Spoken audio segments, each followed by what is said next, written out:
Nuevamente el saludo cordial a todas y todos. Continuamos entonces con esta parte 2 del módulo 1, en la cual estamos abordando lo que es básicamente el artículo 7 de la Convención Americana sobre Derechos Humanos, y estamos hablando sobre lo que ya habíamos empezado a mencionar en la clase anterior respecto a una de las restricciones más importantes sobre el disfrute de los derechos, que es cuando se afecta el derecho a la libertad y a la seguridad personal. En cierto modo, lo que hace el artículo 7 en sus distintos incisos es justamente garantizar el libre ejercicio de este derecho, pero habíamos marcado con precisión que los derechos humanos, por más importantes que sea la garantía de que se trate, no son absolutos y puede ser restringido por el Estado. Además, decíamos que todo lo que es la reglamentación que se contiene tanto en los contenidos de los códigos de fondo del derecho penal y en muchos de los articulados, que si bien el derecho procesal penal lo que busca en cierto modo es garantizar esos derechos que hacen a las personas que se encuentran requeridos por estar en conflicto con la ley penal, hay otras normas procesales que en cierto modo es la que va a imponer la forma de aplicar estas restricciones, que son lícitas desde la mirada constitucional y también convencional respecto a los tratados de derechos humanos que los países han voluntariamente suscrito e incluso incorporado su propio texto constitucional, como el caso de la República Argentina. Y también partíamos de cuál es el rol del juez que previene cuando una persona ha sido ya sea por flagrancia o porque de una investigación previa surge que hay elementos para ser convocado por la justicia penal. El juez tiene que ser dentro del encuadre de las características del descrito por el artículo 8 de la Convención Americana, y ahí hablamos del juez, además de competente, que está facultado para ejercer ese imperio y esa jurisdicción, tiene que ser un juez imparcial, y en este tipo de materias tiene que ser lo que se llama un juez de garantías. Y cuando hablamos de garantías, tenemos que despojarnos de esa falsa conceptualización de que habla de los jueces garantistas, porque un juez penal en un sistema acorde a los lineamientos convencionales, si no es garantista, no puede ser juez. Justamente por eso, en los procesos acusatorios, la denominación de los jueces es de juez de garantías, es el que va a velar para que dentro del proceso penal se apliquen las garantías establecidas tanto por la Constitución como por los tratados de derechos humanos. Hecha esta salvedad, vamos a ir entrando en lo que quedamos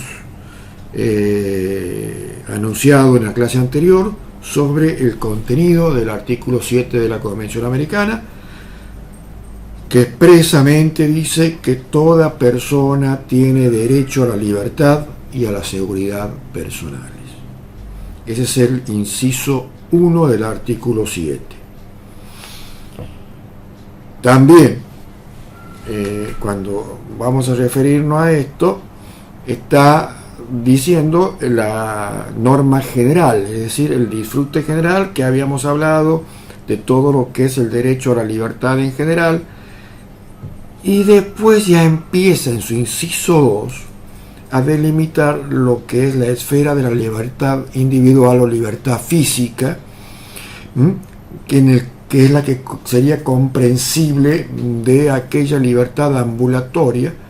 y que el Estado puede restringir en los casos que así correspondan y que esté establecido en la ley de conformidad a lo que es la opinión consultiva 6 de la Corte Interamericana, el concepto de ley, que también hemos referido a cuáles eran las características en la clase anterior. Y de este modo, la Convención Americana de Derechos Humanos refiere que nadie puede ser privado de su libertad física salvo por las causas y en las condiciones fijadas de antemano por las constituciones políticas de los estados o por las leyes dictadas conforme a ellas.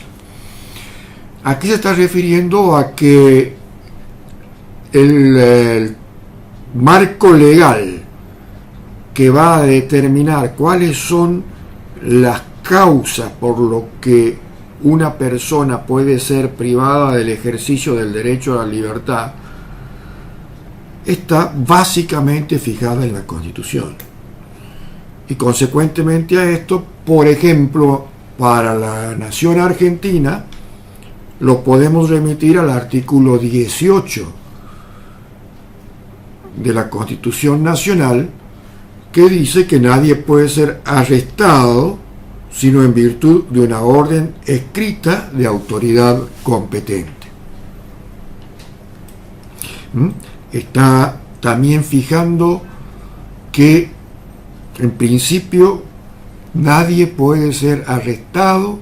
si no existe una orden escrita de autoridad competente. Pero después en los hechos vemos que esto puede no ser así, porque también las leyes establecen la potestad que tienen los agentes estatales, en este caso las fuerzas policiales o incluso el mismo Ministerio Público, dentro del nuevo proceso, en caso de que a una persona sea sorprendida en plena comisión del delito, lo que se llama la flagrancia del delito. Allí quizás pueda no estar la orden de la autoridad, pero si otro tipo de autoridad encargada de velar por la seguridad, como las fuerzas policiales, en un procedimiento sorprenden a una persona cometiendo actos contrarios y penados por la ley, puede actuar y después sí. Por eso vamos a ver después cuál es el procedimiento para que no sea viciado esa restricción al derecho a la libertad. También las leyes tienen que estar dispuestas para que se autorice a este tipo de actividad. Por eso el inciso 2 del artículo 7 habla que la que va a fijar las condiciones de restricción de la libertad es la Constitución, y también de antemano, antes del hecho, las leyes que se dictan como consecuencia de ese enunciado constitucional. También en el inciso 3 empieza a mencionar que nadie puede ser sometido a detención o encarcelamiento arbitrario. Ya vamos a abordar un poco más, conforme a la doctrina de la Corte Interamericana, qué es lo que se ha entendido por una detención o encarcelamiento arbitrario. En su inciso 4 también establece que toda persona detenida o retenida debe ser informada de las razones de su detención y notificada sin demora del cargo o cargos formuladas contra ella. Es decir, a nadie se puede detener sin decirle los motivos por el cual se le restringe ese derecho. Tiene que ser informado, y tiene que ser informado de modo inmediato, sin demora. Esto no se puede, por ejemplo, detener a una persona y tenerla más de 24 horas sin decirle los motivos porque está detenida o porque todavía no se logra encuadrar en qué figura legal lo vamos a inculpar para tenerlo, para justificar esa detención o esa privación de la libertad física o ambulatoria. Ahí también estaría dando las pautas de lo que sería ese tipo de detenciones que el inciso 3 habla como arbitrarios o ilegítimos,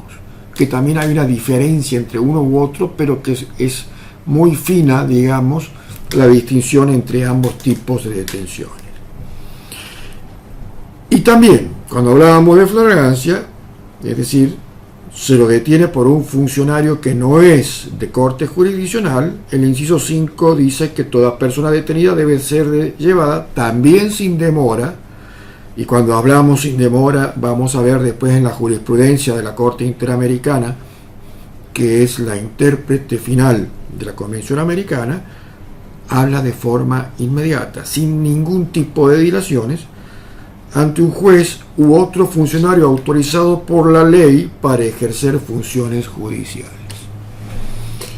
Y tendrá derecho a ser juzgado dentro de un plazo razonable o a ser puesto en libertad sin perjuicio de que continúe el proceso. Vamos a ver en detalle qué es cada uno de los incisos que hemos mencionado. El derecho a la libertad personal, que habla el inciso 1, cuando expresa que toda persona tiene derecho a la libertad y a la seguridad personal. En forma general está expresando que nadie puede ser privado sino por las causas, casos o circunstancias expresamente tipificadas en la ley. Obviamente que si la sospecha que se tiene sobre esa persona no está tipificada, más allá que todavía no esté probada, pero haya fuertes sospechas, fuerte probabilidad de que haya sido la que haya cometido un hecho reñido con la ley, y que se dan las circunstancias que también vamos a ver más adelante como para que dejarlo en libertad, con el goce de la libertad ambulatoria, sea un poco problemático para el avance de la investigación o incluso para evitar riesgos de mayor peligros que pueda generar en la seguridad pública, en ese equilibrio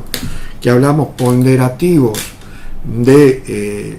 los derechos fundamentales individuales con los derechos colectivos y las justas exigencias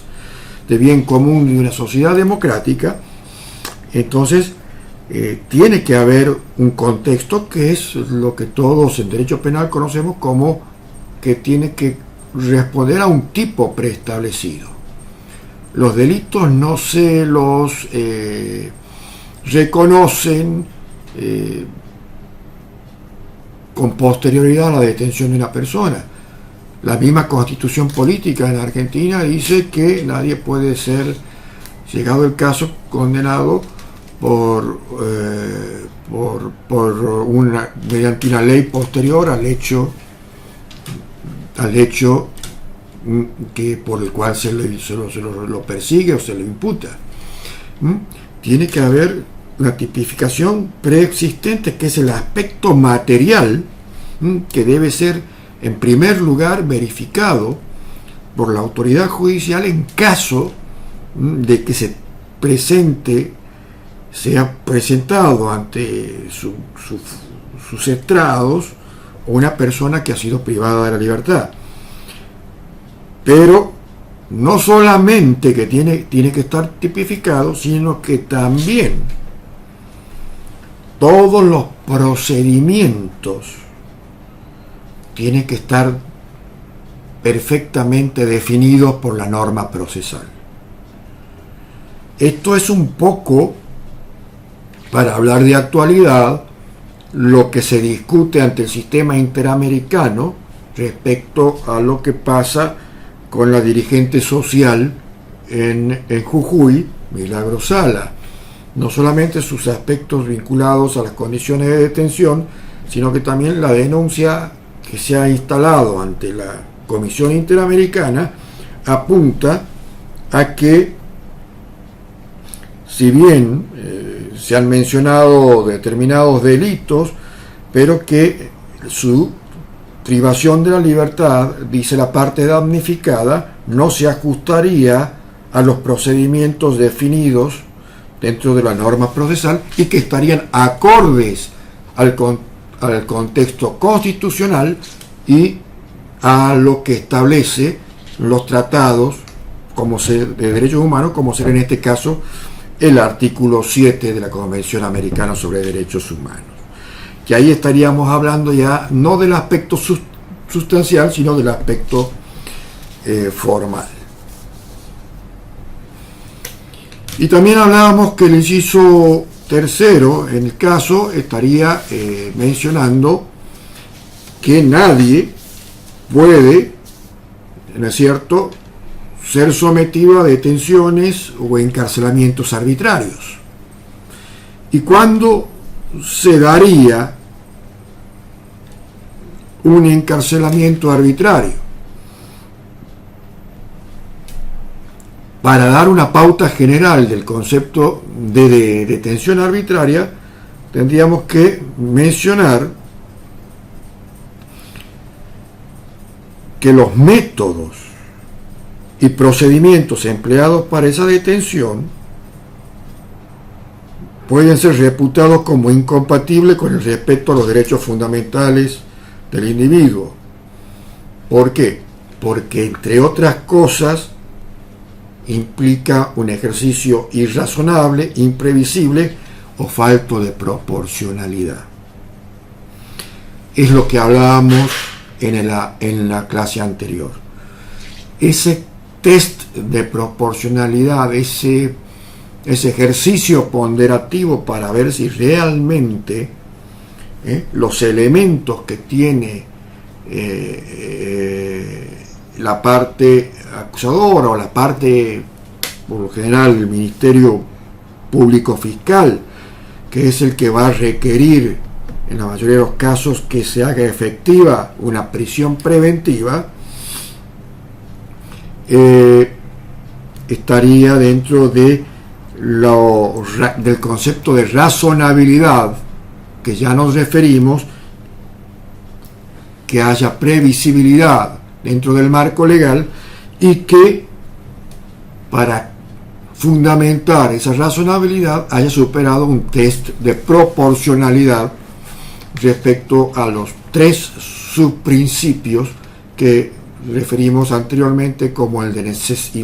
idoneidad, de adecuación, necesidad y proporcionalidad propiamente dicha. Si es que no supera este test, evidentemente estaríamos ante una detención arbitraria. También los otros incisos que hemos mencionado respecto a que nadie puede estar retenido, demorado, privado provisoriamente de su libertad si no es informado cuáles son los cargos y notificado sin demora de los cargos o cargos que se formulan contra ella, implica también otro tipo de situaciones como es el tipo de la comunicación, porque todos sabemos que una vez procedida la detención de una persona, en los primeros minutos esta se encuentra totalmente incomunicada, más allá del derecho que tiene a ser asistido por un defensor de confianza, a que su familia sea informada. Ahora, esta incomunicación muchas veces es necesaria, sobre todo en aquellos delitos complejos o de multiplicidad de actores, cuando algunos son detenidos y otros todavía están en vías de ser detenidos por un aseguramiento. Pero esta incomunicación tiene que ser una medida totalmente de carácter excepcional y que solamente sea para asegurar los resultados de una investigación, y que debe ser decretada con acuerdo a las condiciones establecidas de antemano por la ley, sobre todo por la ley procesal. Una de las razones para lo que la incomunicación es concebida como un instrumento excepcional es por los graves efectos que tiene sobre el detenido. Estar incomunicado implica también que muchas veces su entorno familiar, su entorno social, no sabe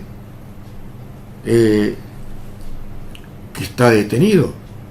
Podría pensar que es una persona que está en condiciones de desaparecida. Y esas incomunicaciones que se prolongan más allá de la ley puede dar lugar a que haya planteos de habeas corpus, haya planteos sobre posibles desapariciones forzosas. Por eso tiene que ser una medida excepcional y lo más corto posible, además de los efectos personales que produce una incomunicación prolongada en lo que es la persona y en la dignidad, concretamente, de como ser humano, más allá de infractor de la ley penal, tiene una persona que ha sido detenida. Recuerden que en esta instancia todavía está vigente lo que es el principio de inocencia, y estamos tratando con una persona que está cubierta por el principio de inocencia, por lo tanto no puede ser considerada la autora material, ni tampoco ha sido juzgada,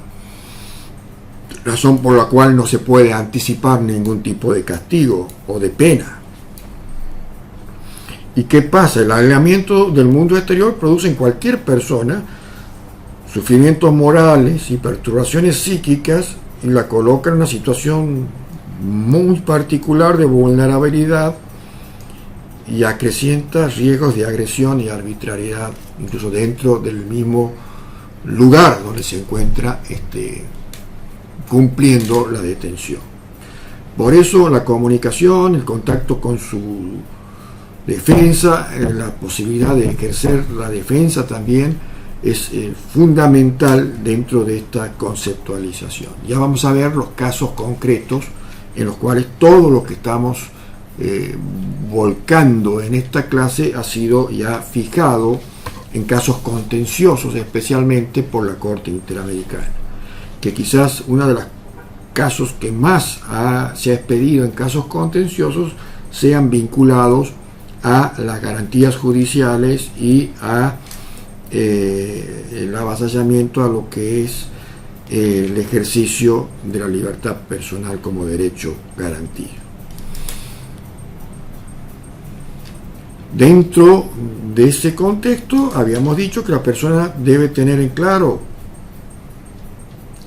por qué ha sido detenida. Puede darse el caso de que esa persona sea una persona extranjera y que no hable bien la lengua del lugar donde, que es lengua oficial del lugar donde se ha producido la detención. Por eso tiene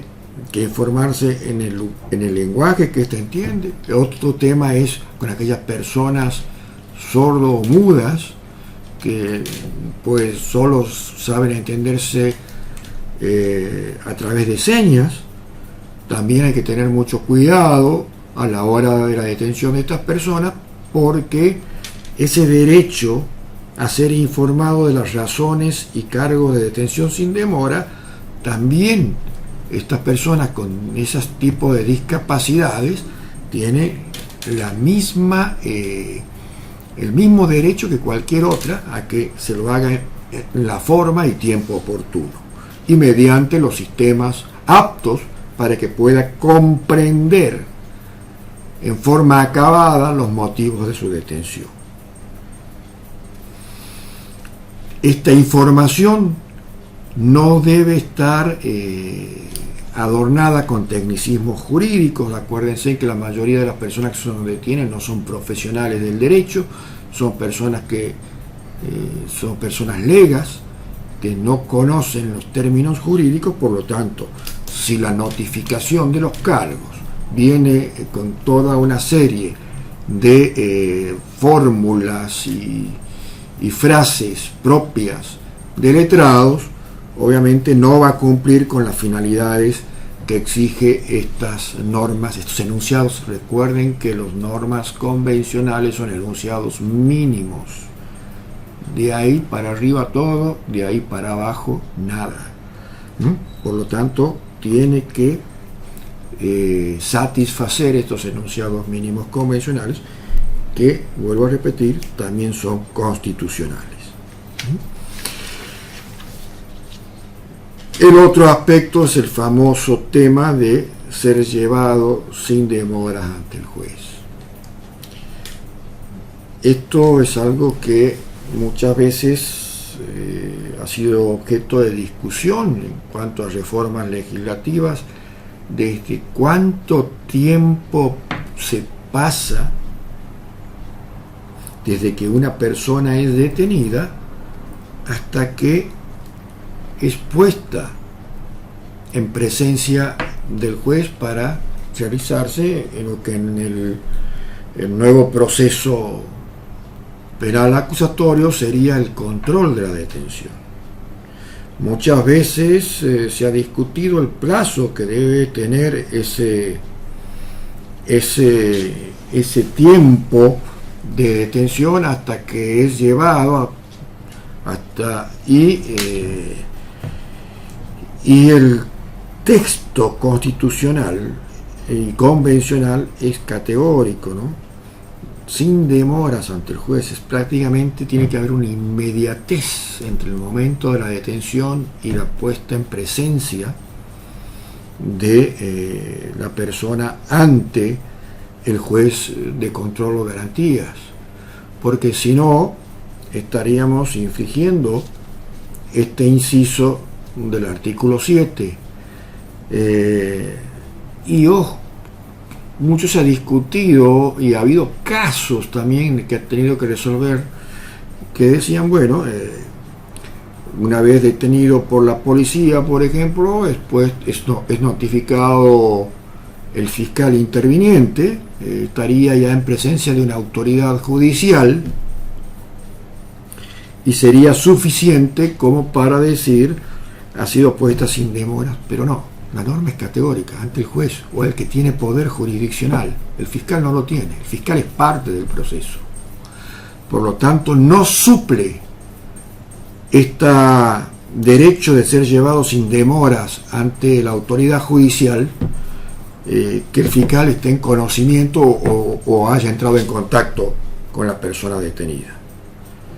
Eso lo ha dicho en distintos casos contenciosos la Corte Interamericana. Porque vuelvo a repetir, un fiscal no es autoridad jurisdiccional y dentro del proceso penal es parte. Por lo tanto, la inmediata revisión judicial de la detención tiene particular relevancia cuando se aplica a capturas infraganti, sobre todo cuando hablamos de flagrancia, y constituye deber del Estado para garantizar los derechos del detenido. El plazo que se considera razonable es no más de 24 horas. Y si se exceden los plazos deberán estar debidamente justificados. No solo en forma genérica, sino en forma concreta y detallada los motivos por lo cual se ha producido la demora bajo riesgo de ser una detención ilegal e ilícita y arbitraria. Y lo de juzgado el plazo razonable, ya todos sabemos de los tiempos y de la gran deuda que tiene la jurisdicción argentina al respecto, el cumplimiento de los plazos. Y si no se puede cumplir con los plazos, debe ser puesto en libertad. Se debe tomar en cuenta 3 elementos para determinar cómo determina un plazo del derecho a ser juzgado en plazo razonable. Estamos dentro de esa razonabilidad que se desarrolla el proceso. Hay 4 elementos básicos que se debe revisar a la hora de determinar la razonabilidad del plazo. Primero, la complejidad del asunto. Esto implica que hay delitos que no son complejos, que son fáciles de recolectar las pruebas, fácil de determinar las responsabilidades, mientras que otros llevan más tiempo, más probanza, más actividad procesal para poder fundar incluso la acusación, y eso habla de la complejidad que puede haber. Segundo, la actividad procesal del interesado, o en este caso del imputado y su defensa. Si es que ha habido acciones dilatorias que son impertinentes, que no vienen al caso y que su propio accionar es el que dilata el proceso, bueno, allí entonces la razonabilidad, el exceso del plazo, y siendo que el juez como director no lo ha podido evitar a pesar de sus esfuerzos, entonces en ese caso digamos que se eximiría algún exceso de prolongación del plazo razonable que habla el inciso quinto del artículo 7. También hay que ver la conducta de las autoridades judiciales, así como podemos decir que la prolongación del proceso judicial es consecuencia de la actividad procesal, de la defensa técnica del interesado, del imputado. Muchas veces también el prolongamiento de estos plazos es un poco producto de la conducta de las autoridades judiciales, que tienen que hacer avanzar el proceso penal, sobre todo cuando una persona está privada de la libertad, para que sea juzgada dentro de un plazo de razonabilidad. Porque muchas veces famosos que se quejan los abogados defensores, se planchan los expedientes, no se fijan las audiencias en forma regular, se suspenden las audiencias no por culpa de las partes, sino por culpa de la desorganización que puede haber en la oficina de gestión de audiencias o de la indisponibilidad que tiene el juez. Todo eso va a ir generando la determinación o no de la razonabilidad del plazo de detención. Y el cuarto elemento a tener en cuenta es la afectación generada en la situación jurídica de la persona involucrada en el proceso. Muchas veces puede darse en los casos que esta persona involucrada en el proceso pueda tener algún tipo de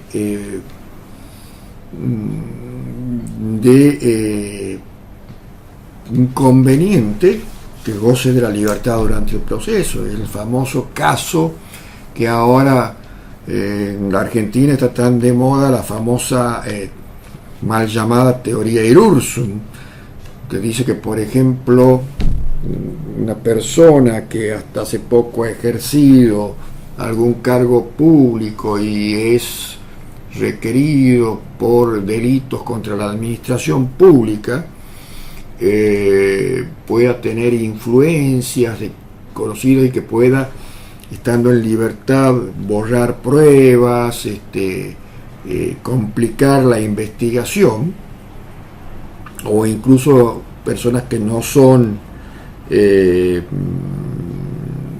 funcionarios o exfuncionarios puedan hacerlo mediante el apriete a testigos, etcétera, etcétera. Claro, o se pueda profugar. Por eso hablamos de la situación jurídica de la persona involucrada en el proceso, como lo ha definido la Corte Interamericana. Estamos hablando de situaciones realmente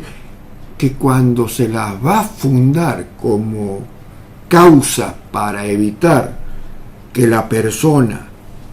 pueda transcurrir su proceso penal en libertad, no solamente debe referirse en forma general a estas causísticas, sino que además debe fundar en forma concreta. Si se dice que tiene contactos dentro del lugar donde se dice que ha cometido delitos contra la administración pública y era funcionario, tendrá que decir en forma detallada quiénes son esos contactos, motivar y justificar en forma adecuada. No solo mencionar en forma genérica, porque ha sido el funcionario, ya se crea la presunción de que va a borrar las pruebas. Eso es lo que no está acorde a los lineamientos constitucionales y convencionales. Y de hecho, en una de las causas del ex ministro Debido, ya una cámara federal ha revocado, si bien por mayoría, la prisión preventiva que el juez de instrucción, en este caso, porque todavía no rige el sistema acusatorio a nivel federal en Argentina, había dispuesto para este ministro. Es un ejemplo claro de la forma en que se debe justificar las causas para restringir la libertad, que está dentro de ese contexto general que hablábamos en la clase anterior, en el cual que decíamos que para restringir un derecho y para que no se afecte su núcleo duro, su núcleo esencial, y sea restricción y no abolición del derecho, debía estar en ese orden de justificación que venimos hablando. Y todo esto, ¿por qué? Porque está vigente lo que decíamos hace un rato,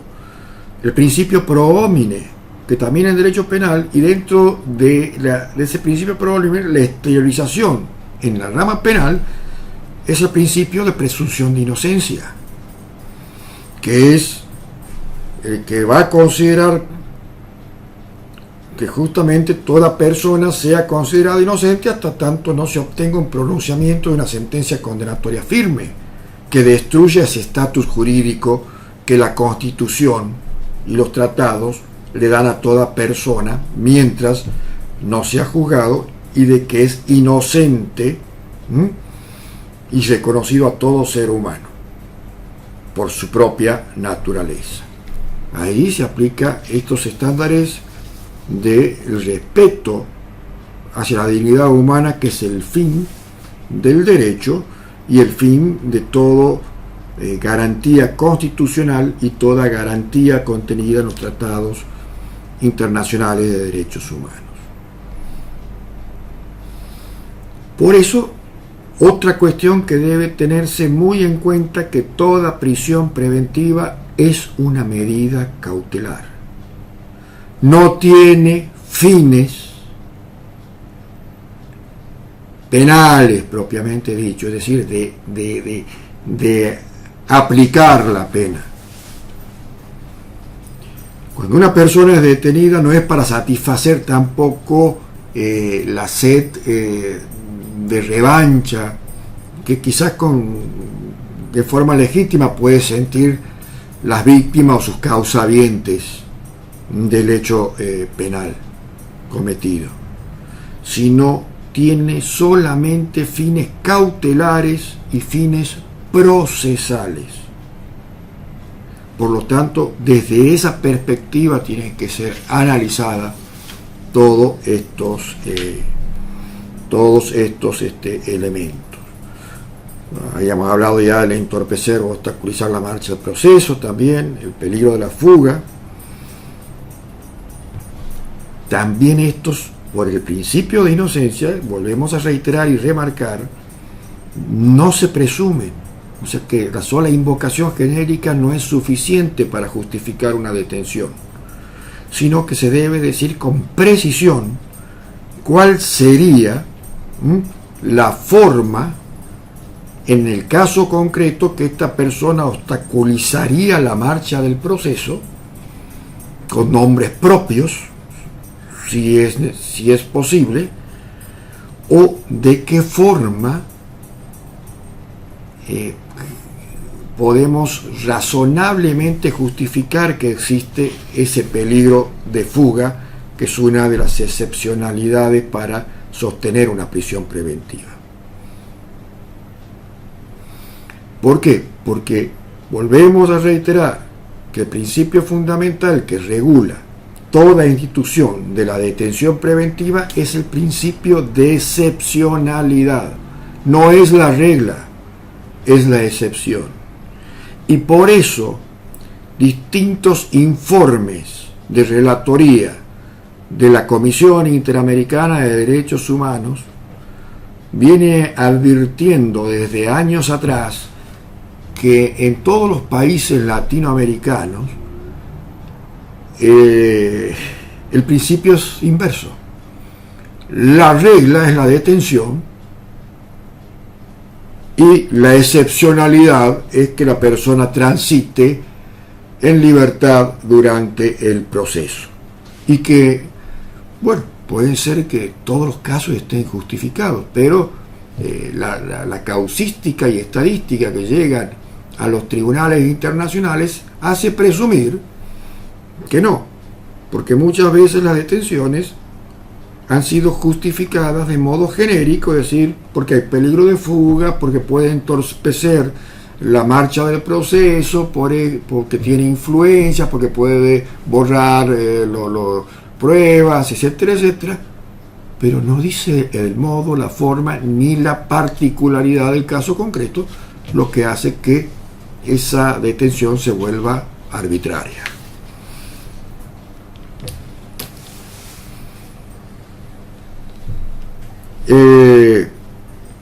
Bien, con esto vamos a señalar en qué casos se ha expedido concretamente, y les voy a ir dando pautas para que ustedes puedan, después lo vamos a poner los casos allí en la lectura recomendada, puedan advertir donde se han ido fijando esos estándares por la Corte Interamericana, donde está estableciendo el alcance que tienen los incisos correspondientes a este artículo 7.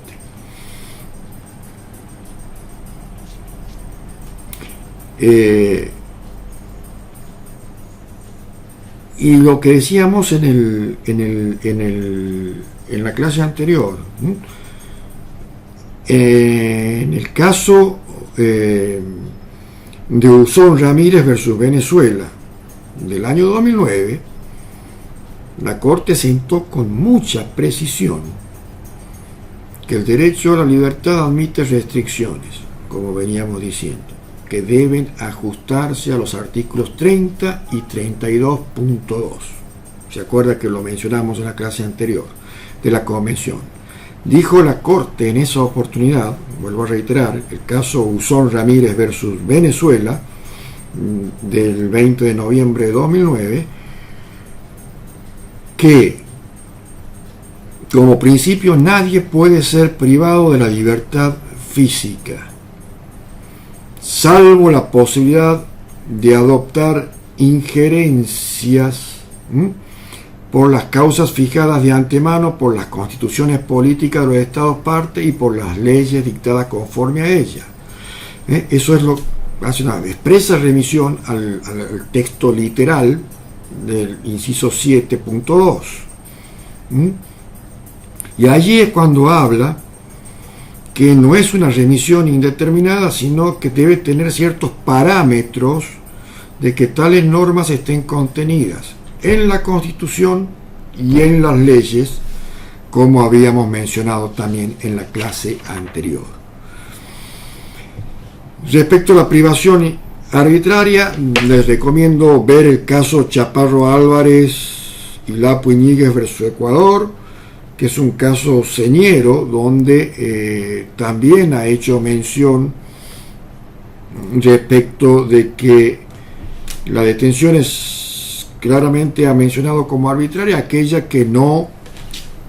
está conforme a las leyes y conforme a los procedimientos establecidos de antemano. Esto también está vinculado a lo que es detención ilícita. Y detención ilícita puede darse cuando, por ejemplo, la ha ejercido un juez que no tiene competencia. Eso se ha dado en muchos casos, cuando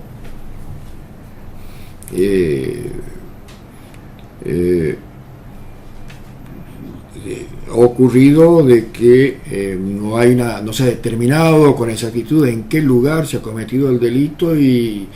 la orden ha sido requerida a un juez que en ese momento no era el competente por una cuestión territorial o por una cuestión de jurisdicción. Entonces esa orden no es válida, es una detención ilegal. Lo mismo que el caso de, sobre todo los jueces de control, cuando se contaminan. Al hablar el artículo 8 de un juez imparcial, si el juez entra en lo que se llama contaminación por conocer de antemano elementos que tendría que haberse informado a través de las partes durante la audiencia, también estaría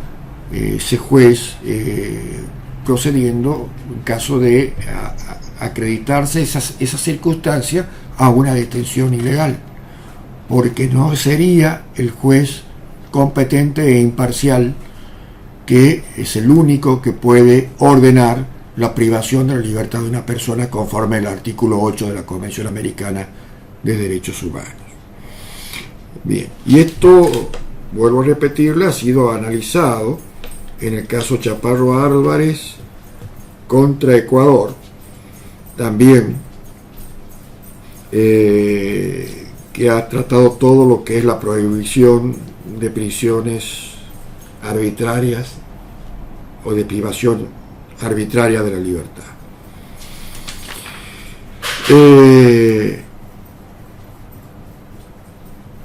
Las medidas cautelares, eso lo ha dicho, y tomen nota, en el ya aludido caso Chaparro Álvarez versus Ecuador, también en el caso Palmara Iribarne versus Chile, en el caso Barreto Leiva contra Venezuela, que ya les hablé también, y en el caso Paniagua Morales y otro versus Guatemala, también conocido como la Panel Blanca versus Guatemala, en el cual dice que las medidas cautelares que afectan la libertad de las personas del procesado, este estándar lo dijo en los 4 casos que les mencionaba anteriormente, tienen un carácter excepcional ya que se encuentran limitadas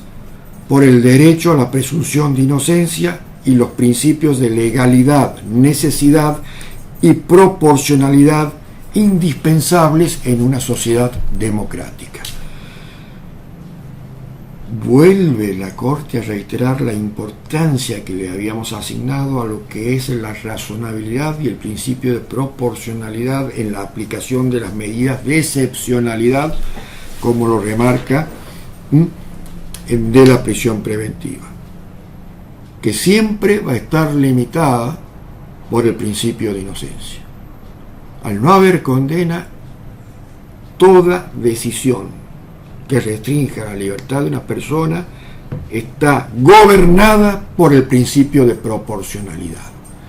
Por eso los jueces de control tenemos que acostumbrarnos a, conforme los elementos particulares del caso, hacer el test de proporcionalidad en base al principio de idoneidad, hay adecuación, necesidad y proporcionalidad propiamente dicha. De otro modo, no estaremos seguros si la decisión autorizando una prisión preventiva ha sido dada en el marco de razonabilidad que exigen los estándares internacionales de derechos humanos.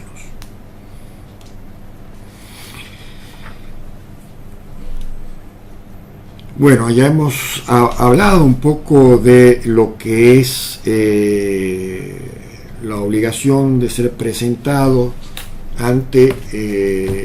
un juez sin demoras,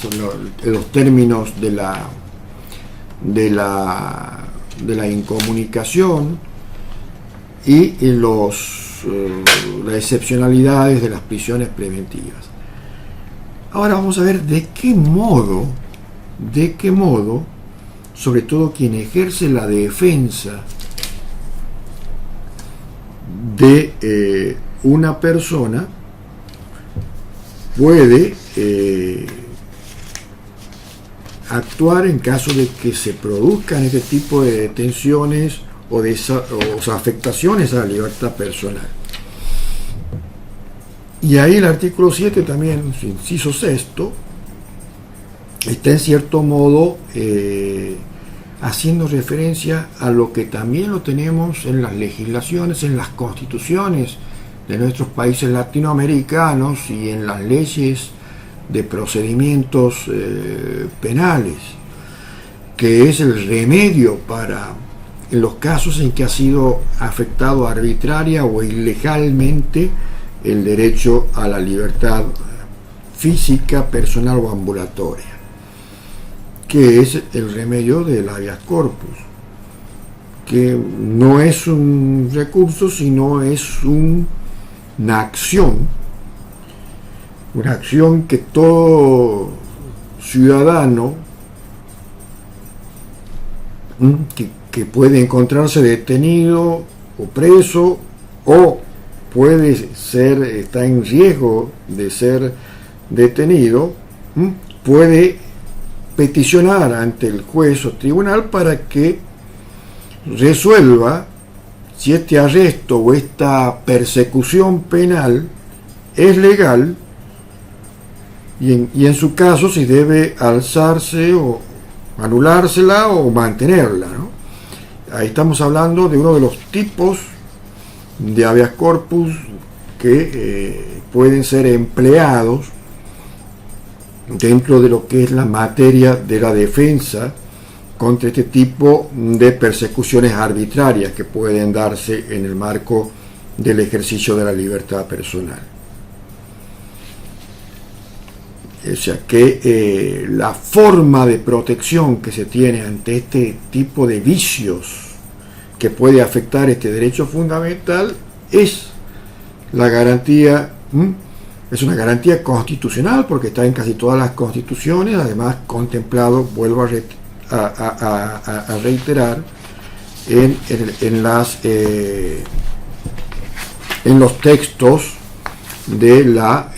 Convención Americana. ¿Y cuáles son los tipos de habeas corpus que en ese marco la Corte Interamericana ha manifestado que debe tener toda legislación de un país que se encuentra dentro del sistema interamericano de derechos humanos? Nos vamos a referir a la habeas corpus reparadores, que es aquel cuando la libertad física es lesionada, restringida o alterada. El habeas corpus correctivo, cuando una persona detenida se mejoran las condiciones de detención. Eso también fue un caso muy publicitado que ya mencionamos, de la dirigente Milagros Sala. Después está el habeas corpus preventivo, cuando la libertad física se encuentra amenazada pero todavía no ha sido violada, cuando hay una persecución y que todavía la persona no sabe por qué se la persigue pero todavía no ha sido aprendida, para que el juez le aclare si realmente existe una orden legal o no. Y después hay una categoría especial de habeas corpus que se da en los casos, sobre todo, de conflictos generalizados, en casos de estados de excepción, que son los habeas corpus especiales, para aquellos casos de desaparición forzosa de personas con el objeto de conocer el paradero. Aquí en Argentina, hasta hace poco hemos conocido el caso de este joven Maldonado, que en los primeros días no se conocía su paradero y ninguna autoridad pública decía tenerlo en su poder, y bueno, se ha apelado a este tipo de habeas corpus especial en el que se presume podría haber habido una desaparición forzada de personas. Bien, la detención ilegal y que es propicia para que se dé este tipo de acción de habeas corpus, sobre todo el habeas corpus preventivo o el reparador, perdón, es porque nadie puede ser privado de la libertad personal sino por causas o circunstancias expresamente tipificadas en la ley. En los casos que decíamos que era un juez incompetente, un juez que no tenía potestades para hacerlo, o una vez detenido por las fuerzas policiales o agentes fiscales, no es llevado dentro de un plazo razonable en presencia del juez de control para que determine si esa detención es legal. Allí son los casos que puede proceder este tipo de habeas corpus. Ahora, ¿cuáles son las características? Porque hay muchos casos en los cuales se han tratado esta figura de protección y los países demandados han dicho que su legislación los prevé, pero después del examen que ha hecho la Corte Interamericana ha dado cuenta que por más que esté legislado, por más que tenga el nomen iuris de habeas corpus, si su trámite no cumple con los requisitos que ha establecido la Corte Interamericana, como en el caso de Velázquez Rodríguez versus Honduras, por ejemplo, el solo hecho de estar contemplado en la legislación no lo exime al país de la responsabilidad internacional, porque requiere que el procedimiento para que esa acción sea eficaz y efectiva, eso es lo que pide, que no solamente esté mencionada en los textos legales, sea un procedimiento sumarísimo, juicio no contradictorio, y donde la autoridad competente, si bien no tiene la obligación de presentar inmediatamente al detenido, sí debe informar sobre los motivos por los cuales está detenido. Eso es una de las premisas que ha impuesto la Corte Interamericana para este tipo de acción. Como también ha dicho en esa causa que es una acción que genera un proceso sumario, prohíbe la interposición de incidentes de índole alguna, como recusaciones contra jueces, magistrados u otro tipo de funcionarios. Todo en base a la efectividad de la acción, que debe tener la característica de agilidad, sencillez, carencia de formalismo y pretensión de universalidad. Es decir, bien, con esto vamos cerrando ya la clase número 2 de esta parte 2 del módulo y ya nos estaremos viendo en la próxima clase. Muchas gracias.